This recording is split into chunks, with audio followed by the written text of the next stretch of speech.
Welcome to another episode of Stefandiao with an accent. I am so happy to be here. Thank you so much for watching the last episode. I know it's complicated. I know it's not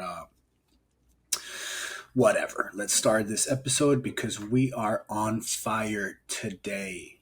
We're going to talk about again what is happening this summer. It's hot as fuck in this city, and I'm gonna tell you, I love it. I love it. I love the heat. I love the sun. I love the stickiness. I love the smells. I know. I love everything about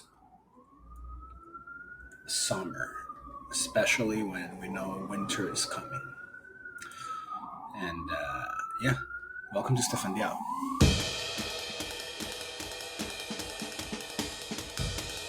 Just explain me something. This is, we talked about this in the episode in Spanish a couple of days ago, but I am fascinated by tennis. You know, what's going on, this new school of kids that are coming. There's this Carlos Alcaraz just beat Djokovic in Wimbledon, 20 years old, I think, and that's fucking fantastic. And on the other side, Jannik Sinner, he's a little bit behind, I think, of Alcaraz in terms of getting it done, but I think the talent is there for sure. Alcaraz looks like Nadal and Pete Sampras together, a modern version 2.0. Following that lineage of Spanish racketeerings, which is not the same as tennis players. Racketeering is actually a pretty big deal. You go to jail for, but comes from racket. So I just said it. Racketeering. He's great with rackets. Okay, and I saw the final. I couldn't watch the games and but I watched the final. It was very intense, 4 hours. I suffered tennis a lot. I talk about this in Spanish. I suffer it. I start going. I think it's like going to the therapist because I start asking things about myself while they're doing it, and I try to anticipate a lot, and that's a problem that I had as an actor. As an actor, I studied directing first, so I would tend to see the scene develop before time. So acting wise, I was anticipating a little bit because I saw where I wanted to go, and that was something that I had to work. Just being more in the moment and leaving aside that director's mind that I kind of was like juggling with, and that's something that I don't know if it happens to also to, like, for example, I don't know, like Bradley Cooper in A Star Is Born. That I think he did a fucking fantastic job. That was his first film that he directed. That's insane. That film, even if it's a remake of a remake of a remake, I don't think it's that much of a remake in the sense, like, yeah, it's the same story, but Bradley did a super badass job directing that film and acting in it. I remember we saw it. Me and my wife saw it at Williamsburg Cinemas when it came out, and the my wife was crying, dude. Tears of sadness, tears of sadness by that film. And I was like in awe of how he shot that film. Came out the same time, the same year as Bohemian Rhapsody. Oh my god! And I gotta tell you, A Star Is Born schooled. Okay, um, I'm gonna take A Star Is Born any day. Very nice, very nice, very nice job by Bradley. So yeah, I'm thinking if maybe that happened to him, I would love to ask him that question. If you know Bradley Cooper, just send him my way. Okay, just send him my way. Tennis. I Yeah, Alcaraz. Djokovic four times in a row. Wimbledon. He already won the Australian Open. It's going to be fun to see the U.S. Open this year in New York because Carlos is going to have Alcaraz is going to have a tiny bit more pressure being the champion. And something that is key in tennis players that we can translate into our lives, that'll be great if I do it. It's like how they make a mistake and they have to reset their minds and forget about it right away, so they don't let it affect them in the long game.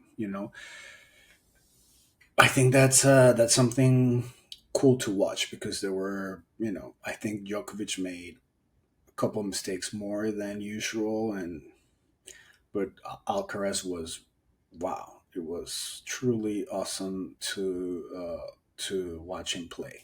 It was very, very, very, very cool. Very, very cool.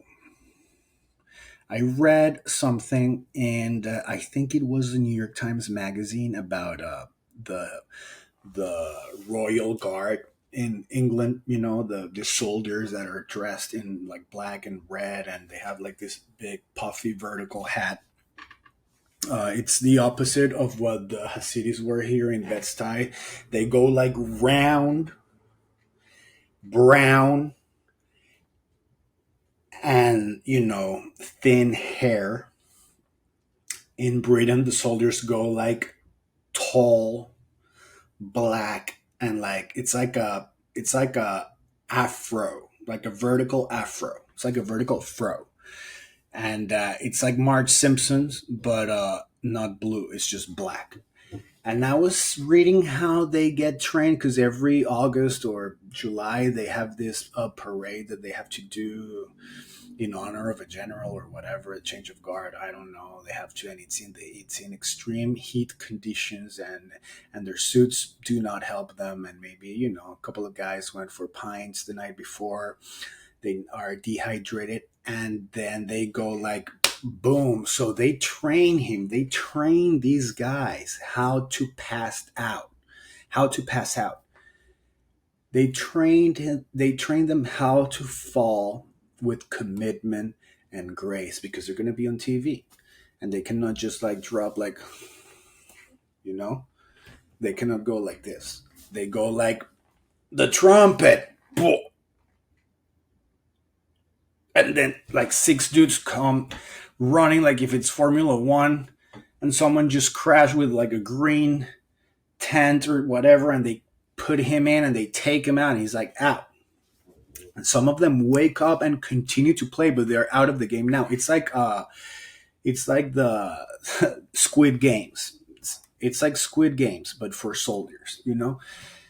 And the article was saying how every year is hotter and hotter in London and in the world, and how extreme these conditions are, and it's tradition, and it's tradition that people seem to love because people still go there and tune in, and the BBC shows it, and I don't know. My question to these guys is: if Buckingham Palace is under attack, do these guys actually know how to fight? Like, is this like the closest circle for the kingdom? Like, if every ring of security falls down to an elite force, okay, soldiers assault the palace, and there's just these dudes with like bayonets and these big hats. Do they protect? Like, do they know how to fight one-on-one combat? Do they know how to use a knife? Do they have a purse gun on their ankle? Do they know boxing? Do they take their hats off because they're trained to endure? I don't know if they're trained to fight one on one combat. You know, that's my question.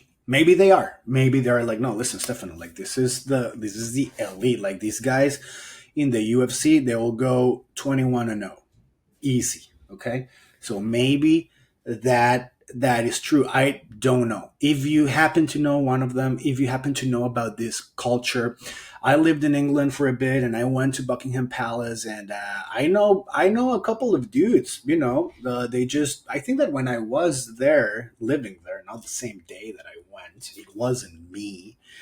Someone just walked in and broke into the palace, just walking in, easy.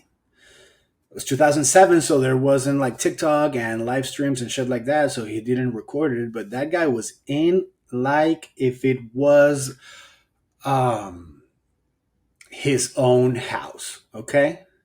His own house. And the queen was like, I guess they let anybody in here. And they were like, Queenie, boom, boom, boom, boom, boom, boom, boom, boom, boom. All I want to know if are these guys ready to go, you know, one on one with someone? Is that gun loaded? Is that bayonet loaded? Do people still use bayonets? Is it not a bayonet? I'm sorry. Is it like a shotgun? Is it loaded, or is it just like shooting blanks?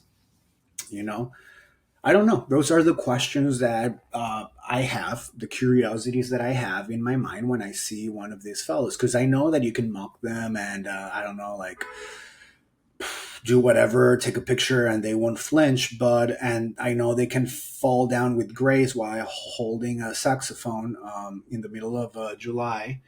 Um,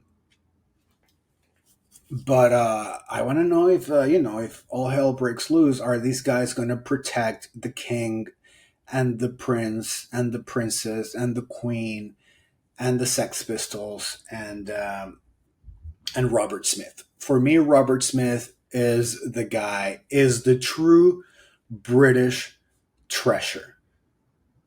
Some people say Bellingham, some people say Kane, some people say Camilla, some people say the Queen, some people say the King, some people say Harry, some people say Meghan. I say my true king, to whom I bow, to whom I respect, is Mr. Robert Smith from The Cure. Yeah, that's the one true king for me. That's the true Wimbledon king. For me, if I'll run the British Empire, I will pick Robert Smith to give the Wimbledon trophy to Carlos Alcaraz. Okay? And I will also have him taking out the FA Cup before the FA Cup final. Okay? And yeah, that's what I would. That would be my first rule of order. I'll sit down there with my porgies, whatever those dogs are, and I'll be like, Robert Smith, here are the keys. Here are the keys. Okay? Thank you for your service. Thank you for letting this country in a high top place. Thank you for your poetry. Thank you for your feelings, for your fashion, for your voice. Thank you, sir. You are the one true king. Okay? This is Stefandiao with an accent. See you next week. Subscribe, share, comment, remix, thread, compare, criticize me, critique.